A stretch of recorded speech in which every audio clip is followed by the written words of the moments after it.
I would like to welcome you on behalf of the program on Arab Reform and Democracy at the Center on Democracy Development and the Rule of Law. Our event today, Tunisia, political conflict after July 25th.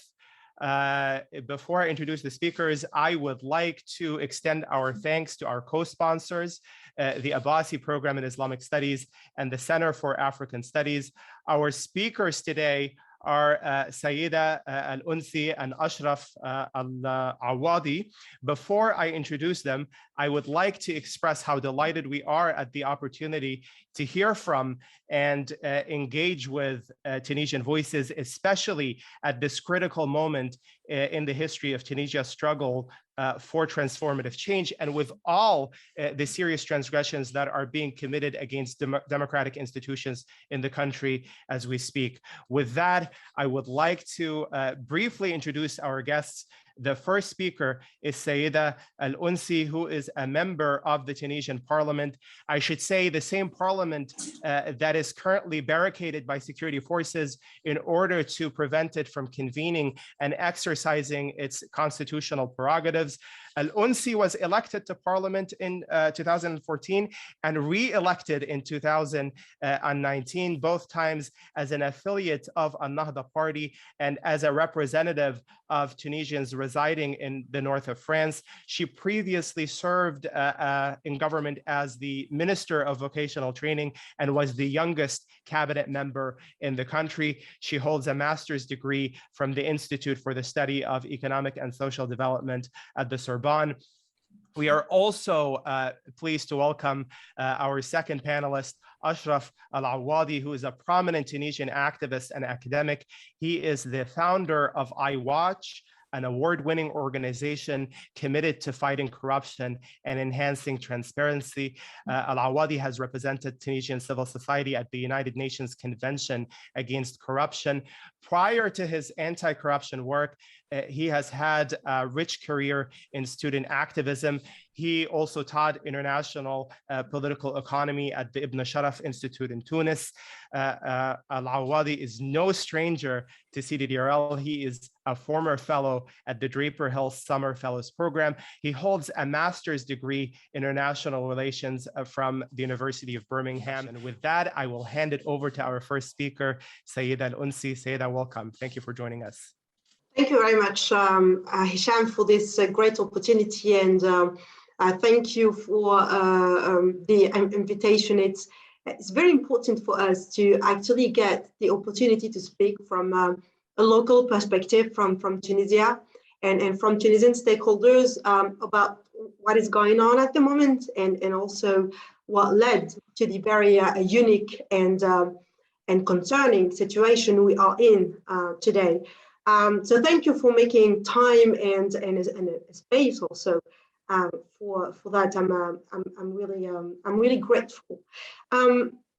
So I'll probably introduce first of all a general context point to help people who are listening to us at the moment and people who are interested in Tunisia to understand what led to the 25th of July.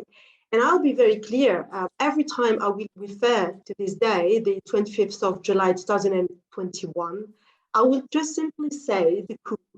The coup is quite a simple word to understand, and I'm not one of those who, invested a lot of time to try to define what happened on that night when the President of the Republic, Kais Saied, just decided to freeze the parliament, confiscate power, and send army tanks in front of two very important institutions of the country, which is the HQ of the government, the presidency of the government, and the parliament of the Republic of Tunisia, where members of the parliament are actually sitting, and people who have been elected through the same electoral law and through the same system that he's been elected himself 2 years ago. So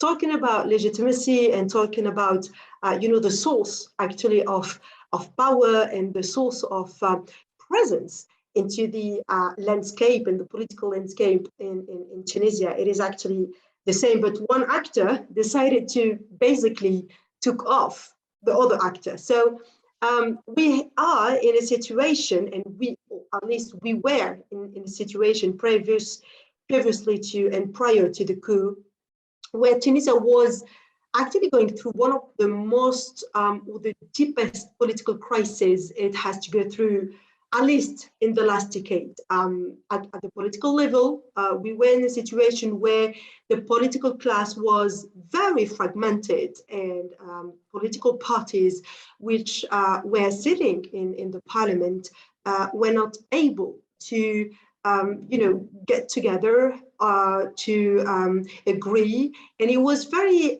very difficult to identify a majority in terms of rulers in the country. The second thing, and the second point, which was also quite concerning, was the economic crisis. Obviously, not only the consequence of the pandemic, it would be, I think, intellectually dishonest to say that the economic issues in Tunisia were just, like the consequence of a very harsh pandemic. But, it was actually a situation where we had a political class, and I'm part of it, and since years now. So I'm quite comfortable going through this necessary mea culpa as well to understand why the country is here today. But a political class which was not able to take the right decisions in terms of, reforming the economy in Tunisia, an economy which would have been able to create basically wealth, and afterwards to be able to have a system, a social actually system to distribute equally, or to distribute through, like an equity and a social justice oriented public policy. So all that didn't happen, while in the same time, we had a public opinion and citizens looking at their political class and looking at one of the main institutions, which was the parliament. People are fighting around petty stuff. People, wasting the time and the energy of the country in non-useful controversies, which actually was, preventing them from doing the actual job they were expected to do. So the political fragmented class, the economic crisis, the perception of the political class in Tunisia, all that associated to the aggravation of and the worsening of a sanitary situation. We were one of the countries which was the most hit by the COVID, in terms of numbers of victims, in terms of even, again, like images seen by the public of people dying in hospitals, and of people not basically having the sense that they were in a state where the authority of this state was caring for them. So not talking about how late we started in our vaccination campaign, etc., etc.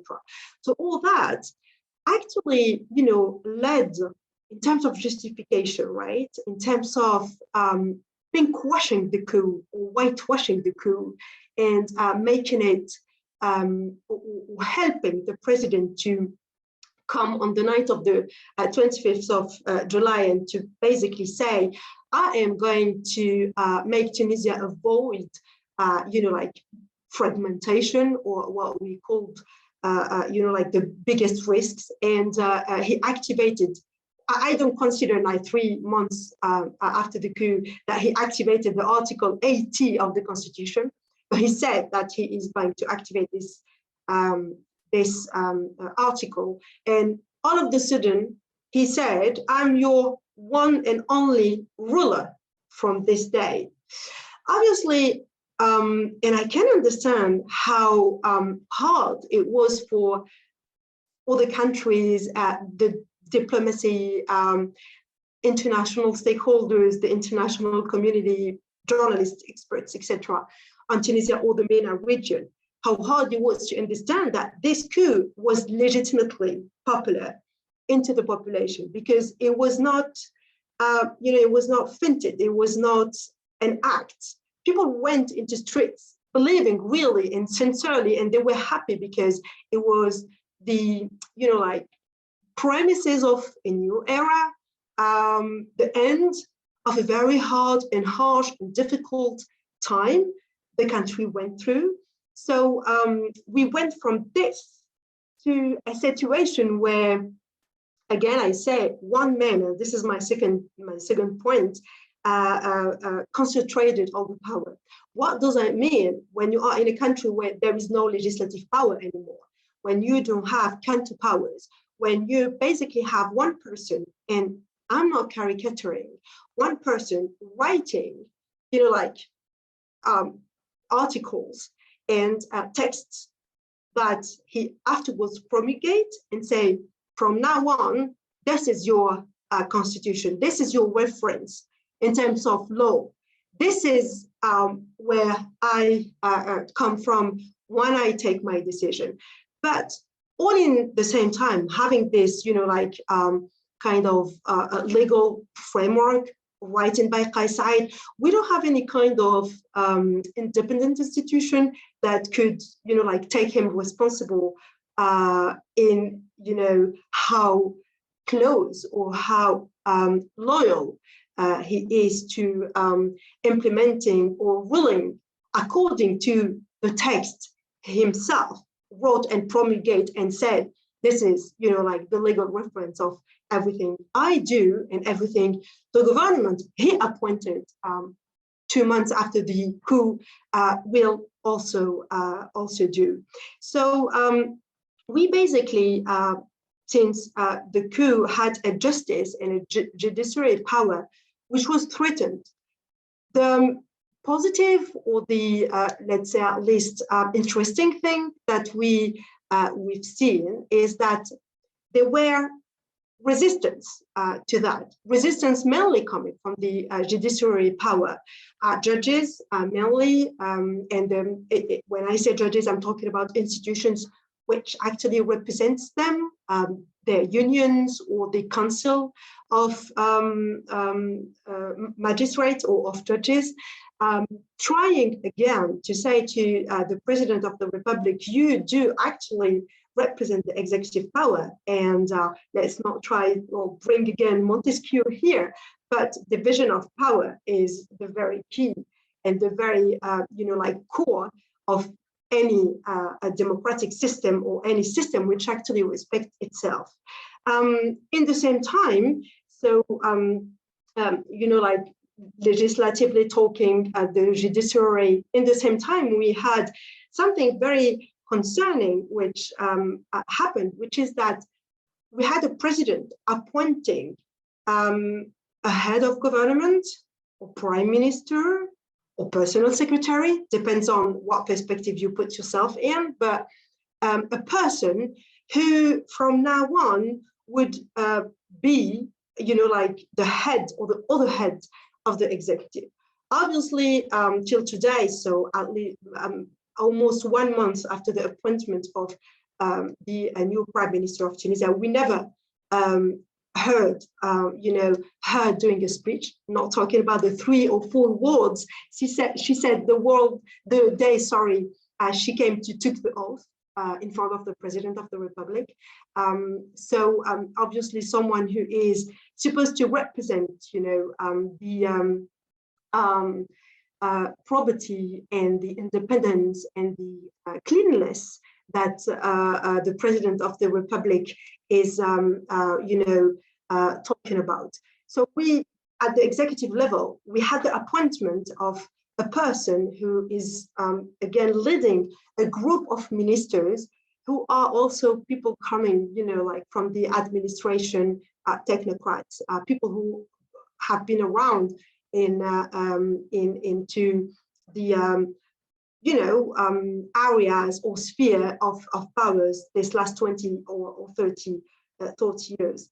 And final point on that question, we actually witnessed something very concerning, which was the separation in Tunisia, and this led to my third and final point, between who is a patriot and who is not, who is a citizen and who could not be a citizen, and what are actually the factors we use when we decide that this person has rights and this person should be denied, its rights. So we are witnessing dehumanization,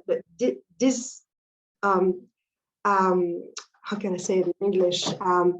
So the contrary of humanization of political opponents, of people who don't have the same opinions than the one and only ruler, who is Kais Saied. And that was quite violent in terms of political discourse, in terms of also, what is going on social media, I'm not even talking about the mainstream or traditional medias, because there is a total blackout on journalists who are expressing views who are not pleasant to the presidency. I'm not talking about civil society organizations who are also being threatened by the supporters of Kais Saied and of the president, of people who are, again, in his social environment.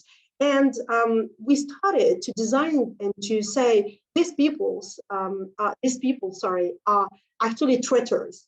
Every single person who is willing to talk to international medias, for example, or to talk in another language, is actually putting itself into risks, any kind of, non-pro Kais Saied opinion, which is being expressed, especially at the foreign level, is from, the second you actually talk, and despite everything you've been doing. So we've seen also something quite funny, which is basically having very well-known, prominent leftist political figures or people who are, are very well-known to be anti-Nahda activists or political opponents, to be actually accused of being Nahda. And maybe I'll go back to that in the Q&A to not take too much time. So we are today in a situation where freedoms are actually being threatened. And when I talk about freedoms, I'm talking about human rights. I'm talking about, rights of civil society organizations. Again, especially those who are not known to be supporters of Kais Saied. I'm talking about press organs and media who are not supporting Kais Saied or who are not buying his discourse. We are in a situation where all the decisions making is actually, evolving around one man. It's not even a team. It's like one and only man who is in the same time justifying, and it's quite odd even for an Islamist like me, everything he does by his special connection with God, and the fact that his legitimacy come through the fact that he is, having this kind of agreement or ta'ahud with God, and is quite disturbing and concerning. And finally, we are in a situation where arbitrary is becoming the common rule. You never know. You don't know if you can actually face consequences after this session, or if you can talk, because there is counter signs, counter speeches, things who are again not making sense. And that will be my final point. Absurdity is today becoming one of the main way Kais Saied and the system he's trying to put in place to rule the country and basically to remain into power, because this is one also of the biggest question and threat to the country as a whole. I'm not even talking about the democratic transition or democracy or anything, or institutional building. No, I'm just focusing on the country. What is the timeline and how far someone who is saying that he will respect freedom of speech is by, in the same time, putting his opponents in jail and, like just deciding and talking as a member of the parliament to freeze an institution and to deny people access to the institution where they were elected, to deny them the access to their email addresses. And I'm not just talking about a detail. I think it means a lot. If we try to understand what he's doing right now, and this absurdity, and like this, what he says and what he does and what he actually believes in, we don't know. Well, will it end? And those 2024, which is supposed to be, the next general elections of the country, going to happen or not? Thank you very much, Hisham, for inviting me. It's always a pleasure to be a part of the CDRL community. So for me, I'll maybe get, I won't say a different perspective than Saida's, but mine, not being the politician, maybe is a different perspective. So for me, first of all, I want to talk about the lead to the 25th and what's the context in Tunisia. And for me, maybe Larry Diamond, the great Larry Diamond, knows this opinion. We had this conversation again back in 2018, but the issue has always been, when it comes to the international academia, when it comes to the international community, it's always nice to romanticize the story of Tunisia, because you always compare us to the rest of the Arab countries. You're doing great, but compared to Egypt, you're doing great, but compared to Saudi Arabia. But are you doing really great? And that has always been my issue with the way we've been perceived by most, let's say, democracies. You need to be thankful just because you have periodical elections. You need to be thankful just because you're labeled as a democracy.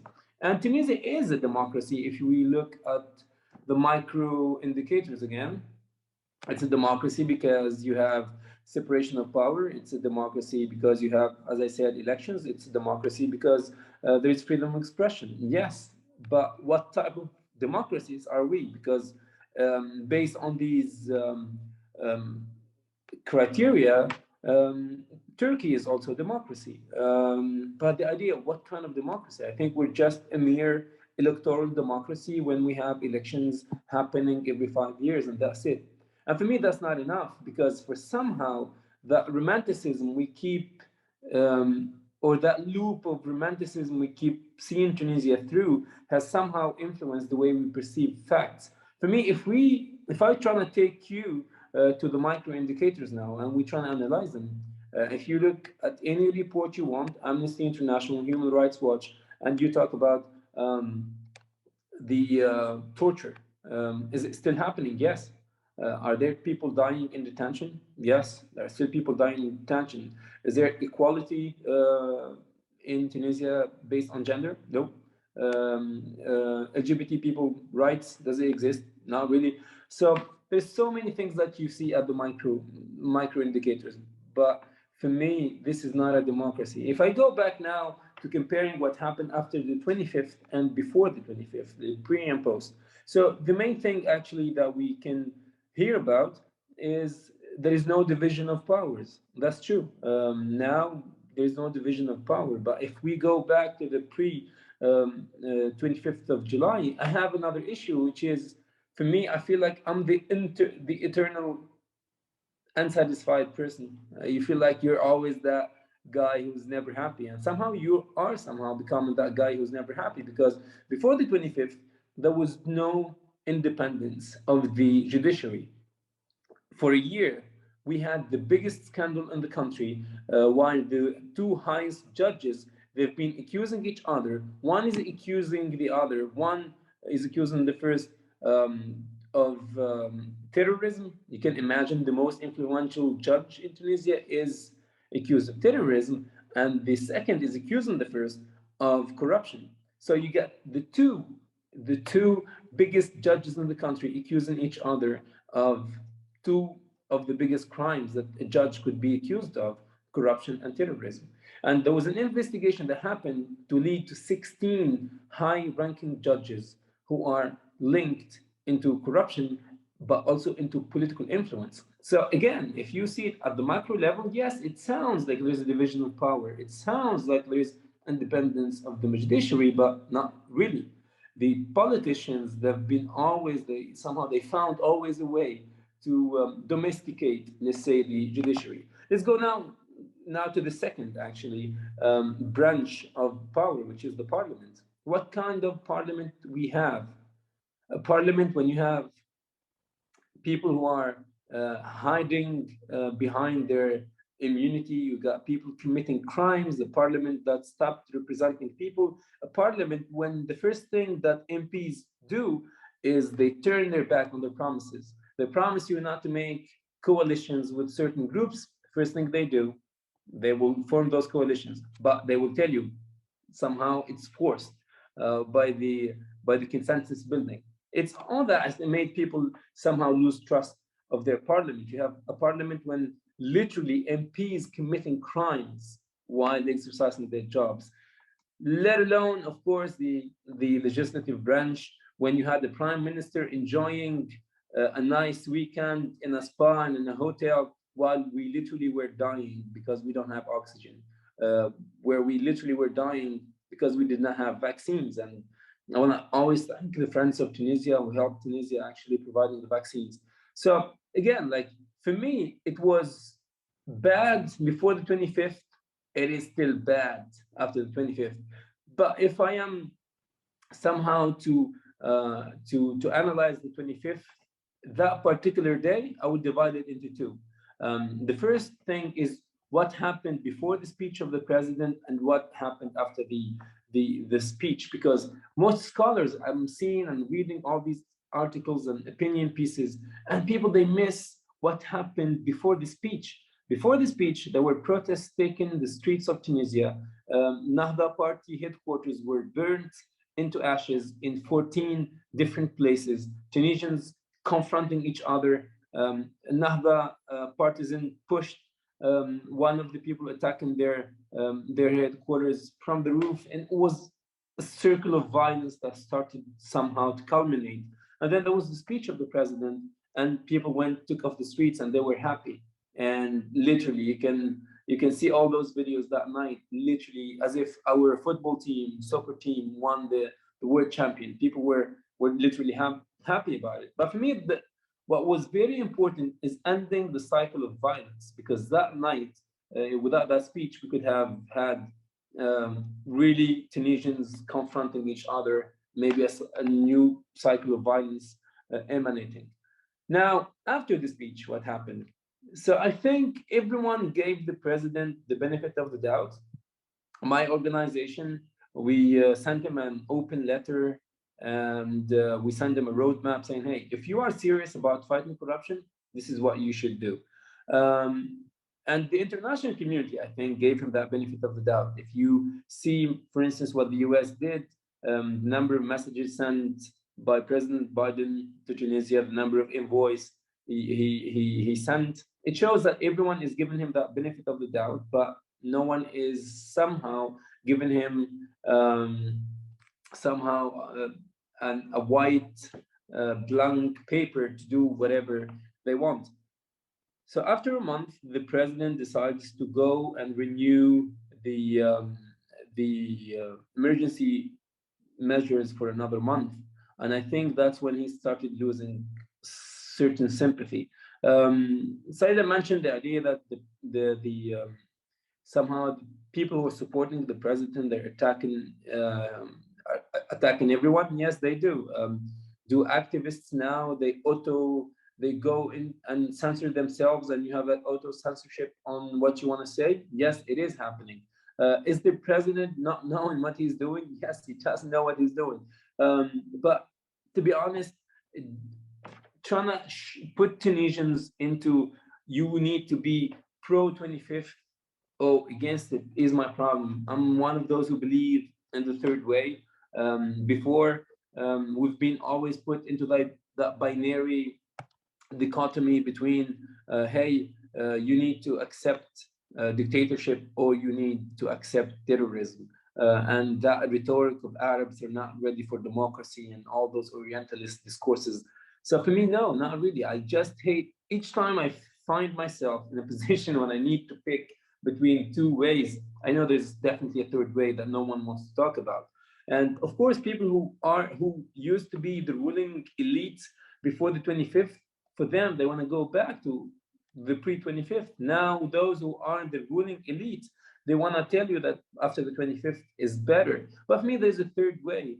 I think now we're trapped between two things: populism on the one hand, or corruption on the other. And I'm definitely gonna opt for a third way. There must be clean. There must be people with integrity, real patriots who love their own country. At the same time, they know what they're talking about. They know how to do policy analysis. They know how to do decision making, because now that's not the case. Of course, I don't want to talk about the card the president has wanted to play on appointing the first female prime minister. And for me, I think that's a nice move just to appeal to the West. But you find the prime minister that couldn't even share a press release without having that press release approved by the president. So I don't know. Like for me, if there's one point I want to get, or I want you guys to get out of these 15 minutes, is definitely, first of all, we need to stop romanticizing the Tunisian democracy. It's not a democracy, obviously. The second thing, despite all the money invested by Western donors, they did not manage to build stable institutions. And here, for me, this is a question to everyone in the room. I mean, why we are in this position?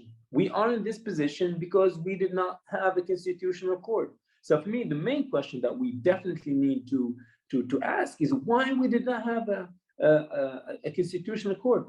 Very easy answer. There was no consensus around it because the politicians and the parliamentarians, they see it and perceive it as a cake, and everyone, they need to get their piece of that cake.